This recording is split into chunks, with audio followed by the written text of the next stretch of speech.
Salut à tous, amis parisiens, supporters du PSG. Je ne vais pas vous demander si vous avez la pêche. Je pense qu'on est tous dégoûtés de la performance de notre équipe. On va analyser cette rencontre qui opposait Chelsea au Paris Saint-Germain. C'était le choc. C'était un match qui comptait pour la finale de la Coupe du Monde des clubs. Lourde défaite 3-0. Cole Palmer avait ouvert le score à la 22e minute de jeu pour les Blues. À la 30e, le numéro 10 de Chelsea inscrit un doublé. Et à la 43e, João Pedro clôture ce festival offensif juste avant les mi-temps. Et grâce à ce succès, Chelsea remporte pour la première fois de son histoire cette nouvelle édition de la Coupe du Monde des clubs. Tandis que nous, on part en vacances avec un petit peu de frustration. C'est vrai qu'on aurait bien aimé remporter cette Coupe du Monde des clubs, hein. Ça aurait été la cerise sur le gâteau, mais voilà, c'est comme ça. Mais malgré tout, on a réalisé une très très grosse saison. Ça ne remet pas en cause la saison réalisée par le Paris Saint-Germain. Luis Enrique a fait un travail monstrueux, faut le dire. Il a fait un travail monstrueux tout le long de la saison. On l'a critiqué en début de saison quand l'équipe n'était pas au top de sa forme, qui était en difficulté en Coupe d'Europe, en Ligue des Champions, tout ça. Mais après, il a remonté la pente et il a fait une magnifique saison. On a réalisé un quadruplé, championnat, trophée des champions, Coupe de France, Ligue des champions. C'est une saison qui restera jamais gravée dans nos mémoires. C'est une saison exceptionnelle pour le Paris Saint-Germain.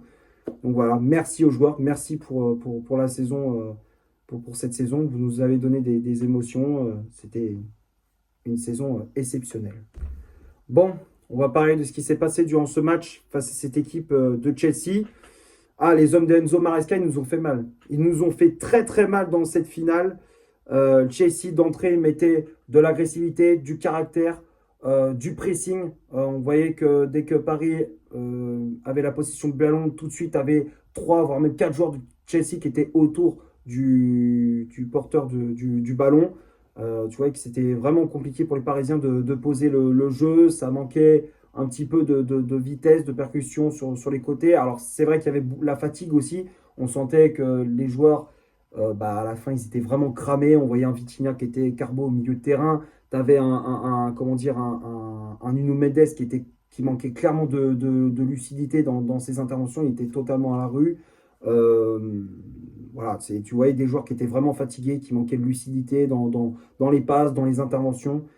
Il n'y avait rien qui fonctionnait. Côté parisien, Chelsea qui s'est créé de nombreuses occasions, que ce soit avec João Pedro, avec Cole Palmer, avec Pedro Neto. Enfin, ils ont eu un paquet d'occasions. Heureusement pour nous, au début du match, ça manquait un petit peu de précision dans la finition. Et à force de pousser, Chelsea est récompensé de ses efforts, hein. Nous, on ne montrait pas grand-chose sur les phases offensives. C'était pauvre. Et à la 22e, on est puni avec le but de Cole Palmer sur un long dégagement de Robert Sanchez, le gardien des Blues, qui trouve dans le couloir droit Malo Gusto, le latéral de Chelsea, qui prend de vitesse Nuno Mendes.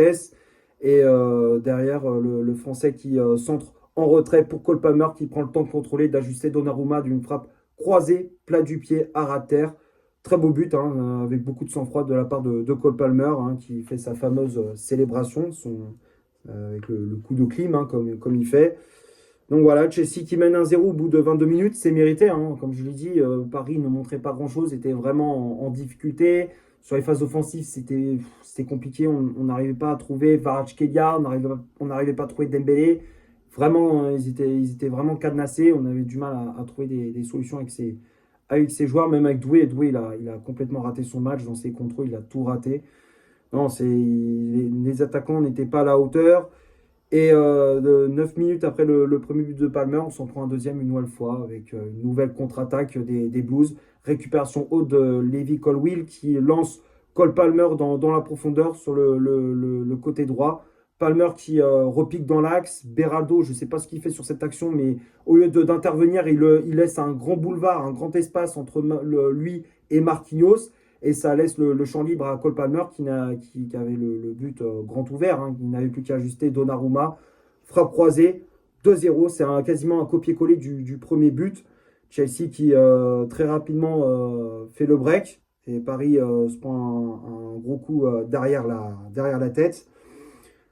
Au bout de 30 minutes, Chelsea mène 2-0. C'est Paris qui n'arrive vraiment pas comment dire, à trouver des solutions. On a vraiment la tête sous l'eau.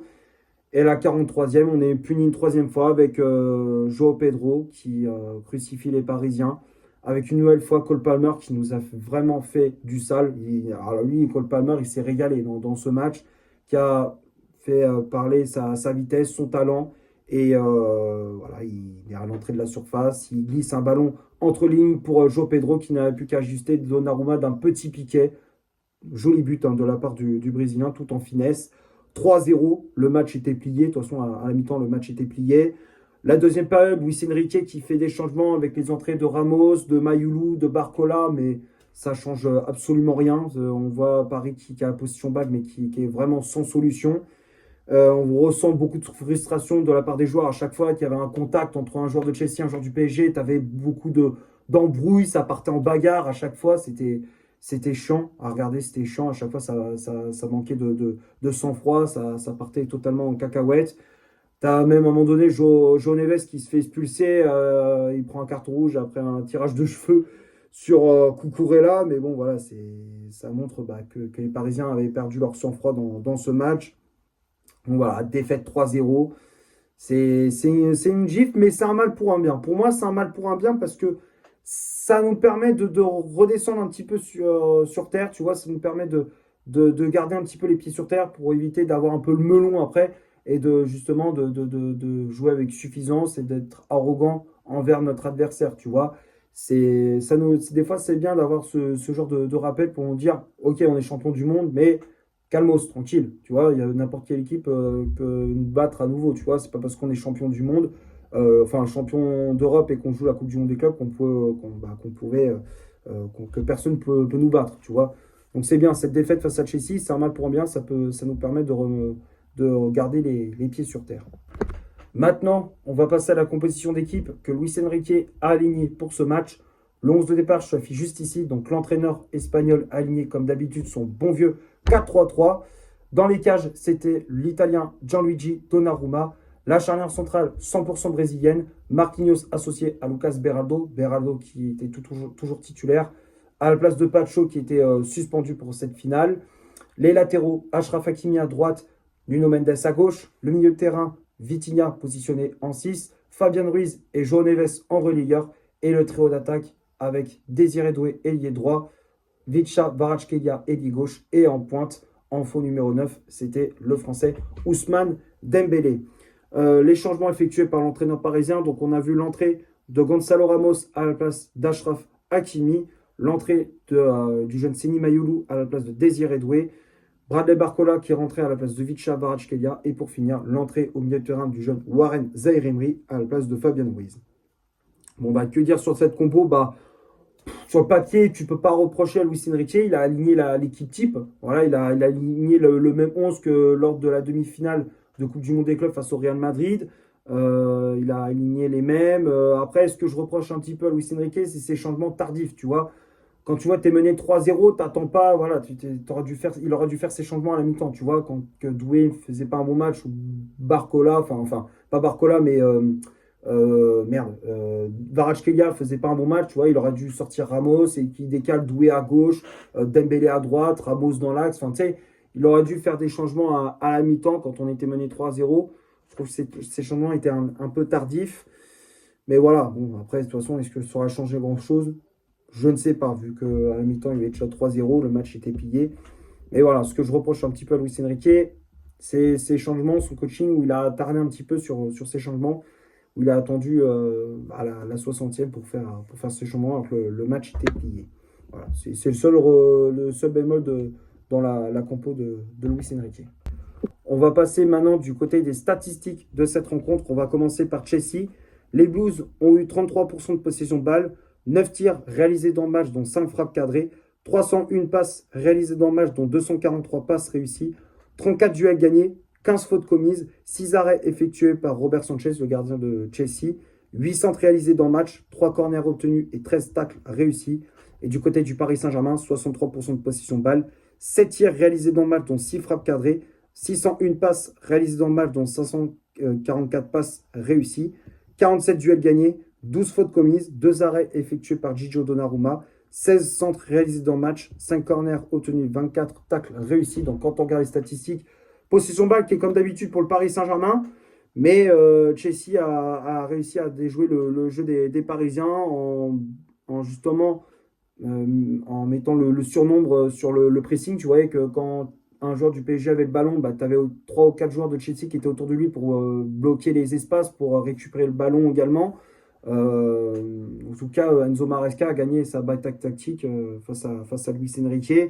En termes d'agressivité, bah, c'est vrai que ça a bougé des deux côtés, même s'il y a eu un avantage pour Chelsea. Voilà, après, j'ai pas grand-chose j'ai rien d'autre à rajouter pour les statistiques de ce match. On va finir la vidéo sur les tops et les flops de cette rencontre. Sincèrement, moi, je vois pas un seul joueur qui a fait un bon match. Pas un seul joueur qui sort du lot. Défensivement, on n'était vraiment pas bon. Marquinhos n'a pas fait un bon match. Donnarumma, ça a été malheureusement sur les 3 buts, il peut pas faire grand-chose. Après, bon, il limite un petit peu la casse en deuxième période.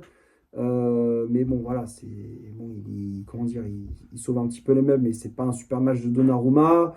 Beraldo, il a été catastrophique. Hakimi, il n'a pas fait un bon match. Mendes, pareil, il n'a pas été bon du tout. Vitinha, au milieu de terrain, bah, il était totalement cramé.